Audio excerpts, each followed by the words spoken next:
c'est plus les Girondins de Bordeaux, c'est les Girondins de Gastro. Ce PQ, j'ai envie de le donner à Albert Yera. Voilà, il pourra se torcher le cul avec ses compos de merde. Ce PQ, je vais aussi le donner au Bastier. Voilà, ils pourront se torcher le cul avec leur anti-jeu, leur provocation mesquine, leur gain de temps pitoyable. Et enfin, ce PQ, je vais le donner aussi à nos joueurs bordelais. Je sais qu'ils en feront bon usage. Je pense d'ailleurs que c'est eux qui en ont le plus besoin. Je le donnerai pas à Placide parce qu'il a quand même passé bien trop de temps assis par terre à se torcher le cul avec la pelouse, par terre à attendre que le temps passe, plutôt qu'à jouer au football. Mais il a quand même fait un match pas dégueulasse, l'enfoiré. C'est un cauchemar. Forza à tous, c'est Snake qui va killer son propre club. Mais avant toute chose, tu mets un pouce bleu évidemment à cette vidéo, ça aide pas mal la chaîne. Et tu mets un pouce bleu si tu as du PQ, voilà. Avant de démonter les Girondins, je vais m'adresser à Bastia. Je vous trouve un petit peu méchant. Alors je me suis fait complètement insulter sur X hier soir. Pardon, on dit sur Twitter aussi. Parce que j'ai eu le malheur de dire tout ce que souvent les gens pensent tout bas mais n'osent pas dire. Faut remercier les Bordelais les gars. Parce que si Bastia aujourd'hui est en Ligue 2, c'est grâce aux Girondins de Bordeaux. On vous a quand même offert 6 points sur un plateau. Sans ces 6 points, vous serez peut-être déjà, vous serez d'ailleurs relégable. Vous devriez même porter des maillots de Bordeaux sur les plages corps cet été. Plus sérieusement, j'ai pointé du doigt l'anti-jeu de Bastia. Je voulais en parler dès le début de cette vidéo pour mettre les choses au clair. L'anti-jeu, ça fait partie du football, ça a toujours fait partie du football. Tout le monde le fait, il n'y a pas de problème. Quand c'est fait dans les règles de l'art, il n'y a pas de problème. Mais moi, je regrette. Hier, j'ai vu une équipe bastiaise qui a peut-être gagné, qui le mérite ou pas, mais qui a fait beaucoup trop d'anti-jeux. C'est toujours pareil. On essaie de chercher la bagarre pour gagner du temps. On simule des fautes. On se roule par terre. On met que 20 ans pour dégager. Et moi, ça, c'est insupportable. Quand tu fais ça à 20 minutes de la fin, 15 minutes de la fin, je dis rien. J'accepte. On le fait, tu le fais, il n'y a pas de souci. Mais moi, quand je vois Placide, le gardien de Bastia, qui, après seulement 15 minutes de jeu, je crois qu'il n'y a même pas encore 3-0, il met 25 secondes, j'ai compté 25 secondes pour dégager un ballon en regardant tout le monde, en se recoiffant en même temps. Mais ça suffit, cette attitude déplorable, ça suffit. Quand tu gagnes du temps à la 15e minute, t'as pas de couilles, t'as pas d'honneur, je suis désolé. À un moment donné, tu as le droit de gagner du temps, mais quand c'est à la fin de la 15e, franchement, tu vaux mieux que ça, Placide. T'es un bon gardien, t'as sauvé ton équipe hier soir. Tu vaux mieux que ça. Ce n'est pas manquer d'humilité que de dire les choses qui se sont passées dans le match. Sinon, ça s'appelle de la malhonnêteté. Et moi, je ne serai pas malhonnête. Je dis les choses telles qu'elles sont vraies. Je dis la vérité. Et la vérité, souvent, elle dérange. J'ai envie de dire au Bastier qui m'insulte, les gars, tranquille, détends-toi, profite un peu de ta victoire. Mais tu restes 14e de Ligue 2. Et franchement, quand tu as 20% de possession de balle et que tu mènes 3-0 avec 3 tirs cadrés, 3 buts, que tu as une réussite insolente, toi, sois lucide. Toi, reste humble. Parce que je suis désolé, j'ai vu des équipes perdre à Bordeaux, jouer bien mieux que le Sporting Club de Bastia. Allez voir mon ancienne vidéo contre Paris FC, quand on a fait 3-3 et qu'on en a pris 2 en 10 minutes. Est-ce que vous m'avez entendu râler sur l'arbitre? Est-ce que vous m'avez entendu dire que Paris fait preuve d'anti-jeu et patata? Eh ben non. Parfois je fais preuve de mauvaise foi, ça arrive parce que je suis aussi un supporter et que ça fait partie du jeu et que c'est aussi le ton de ma chaîne, hein, divertissement, humour et parfois un peu trop de mauvaise foi. Mais là je regrette. Quand on me dit que je suis dans le déni, je ne suis pas dans le déni. La preuve, maintenant, on va parler de Bordeaux. Les Girondins de Bois-de-L'Eau ont donc perdu une nouvelle fois 2-3 après avoir gagné de manière magnifique à Caen, qui a encore gagné ce soir et qui est un candidat à la montée. Les voilà, le retour de l'équipe schizophrénique, l'équipe où on ne comprend rien, mais c'est un scandale. La première mi-temps, mais c'est du foutage de gueule littéral complet. Mais où est-ce qu'on est? Où on habite, les gars? Vous prenez 3 buts en 30 minutes. Vous en aviez pris 2 en 20 minutes contre Paris FC. Ne me parlez pas de la réaction d'orgueil de 2-3, parce que ça aussi, on va en reparler. Mais moi, je rigole. Je rigole. Moi, j'ai envie mais franchement, on a envie de cracher sur la pelouse en les voyant, quoi. Je veux dire, moi, on a envie de gerber. Franchement, j'essaye de me dire avant les débriefs, allez, calme-toi, tu vas pas non plus trop être virulent, parce que ça reste des êtres humains. Mais moi, j'ai envie de leur foutre des gifles, là. Je veux dire, à un moment donné, comment voulez-vous que je sois calme avec ce qui s'est passé? Mais c'est honteux. C'est honteux. Et quand je vois à 3-0 qu'il y a le stade qui est encore debout à chanter, moi j'ai envie de dire bravo. Parce que moi, les rouleaux de PQ, j'en aurais encore balancé. Hein. On en a balancé quand on descendait en Ligue 2, mais moi j'en aurais rebalancé sur la pelouse. Moi je pensais qu'à 3-0, les gens ils allaient quitter le stade et tous partir. Alors, taxez-moi si vous voulez de faux supporters. J'en ai plus. De toute façon, moi j'arrive à un point où j'en ai plus rien à foutre. C'est-à-dire que maintenant on peut dire ce qu'on veut sur moi. Voilà, je m'en fous. Donc, moi, les gens font ce qu'ils veulent. Hein. Franchement, il n'y a pas de bons, de mauvais supporters. Je suis pas là pour juger. Mais franchement, vous êtes gentils. Hein. Ceux qui étaient au stade, vous êtes gentils. Je devais y aller en plus. Là, si j'y suis pas allé, c'est même pas pour commenter le match. C'est simplement parce que voilà, c'est pour des raisons personnelles, j'ai pas pu bouger. Mais franchement, moi, je me serais barré. Mais vraiment, je me serais barré. Je suis admiratif. Vraiment, c'est pas du tout une critique. Je suis admiratif envers les gens qui chantaient à 3-0. après s'être autant fait salir par leurs propres joueurs, et c'est pas la première fois, parce que le match d'avant, on s'en prend 2, se faire autant salir, humilier et chanter, moi je suis admiratif. Et c'est pas du sarcasme, et c'est pas de la moquerie ou quoi que ce soit, vraiment je suis sérieux les gars, franchement respect, parce que vous n'avez pas ma patience, je suis beaucoup, mais vraiment beaucoup moins sage que vous. Rentrons dans le vif du sujet et parlons d'Albert Herrera, de sa composition d'équipe et du contenu de ce match. Parce qu'il faut essayer d'un petit peu de retracer ce qui s'est passé. Alors, Albert Herrera nous pond encore une composition magnifique, sans attaquant. Alors, oui, ça marche une fois à Caen, hein, ça marche une fois, mais c'est comme pour tout hein, dans la vie. Hein. Faut jamais trop insister hein, avec la réussite, hein, parce que c'est pas parce que ça marche une fois que ça va marcher. Hein. 1, 2, 3, 4, 5 milieux de terrain, 4 défenseurs et un gardien. Franchement, quand t'es Bordeaux, j'aurais préféré voir un Vétro, un Vipotic dès le début du match. Bravo, parce que contre Caen, il a eu raison. Mais à la limite, la différence, c'est que là, t'as plus Pitou. Pitou, il se blesse avant le match. Qu'est-ce que tu fais?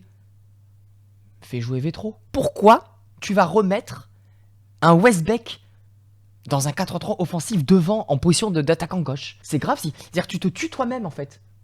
Tu te tues toi-même. Voilà. Et le contenu du match, bah écoutez, le néant. Très vite, on prend 3 buts. Voilà, en 30 minutes. Quand tu prends 3 buts à domicile, c'est difficile de gagner un match, hein, forcément. Et il gigote, le petit poisson, comme ça. Il gigote, il est en train de mourir, il respire plus.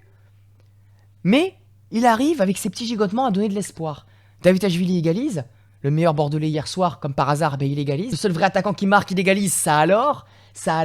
Mais en premier temps, à part l'égalisation de Davidashvili, il se passe rien parce que les joueurs ils ne se trouvent pas, les joueurs ne se comprennent pas. Les joueurs ils cherchent. Pourquoi les joueurs ils n'arrivent pas à prendre de la verticalité? Pourquoi les joueurs ils n'arrivent pas à trouver des joueurs dans la profondeur? Mais parce qu'il n'y a pas d'attaquant.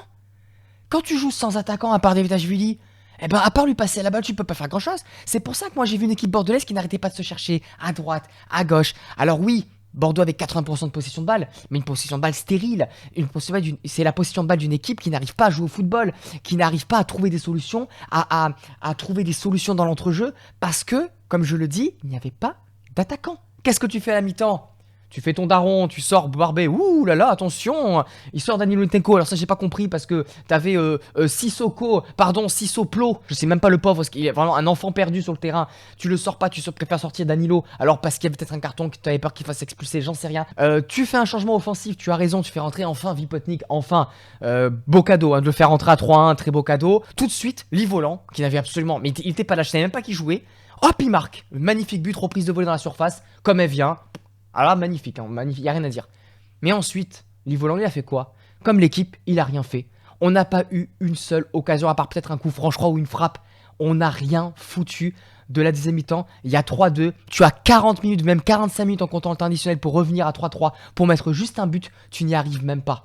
C'est un scandale. Ils n'ont même pas eu d'occasion. C'est un drama. C'est de la dramaturgie.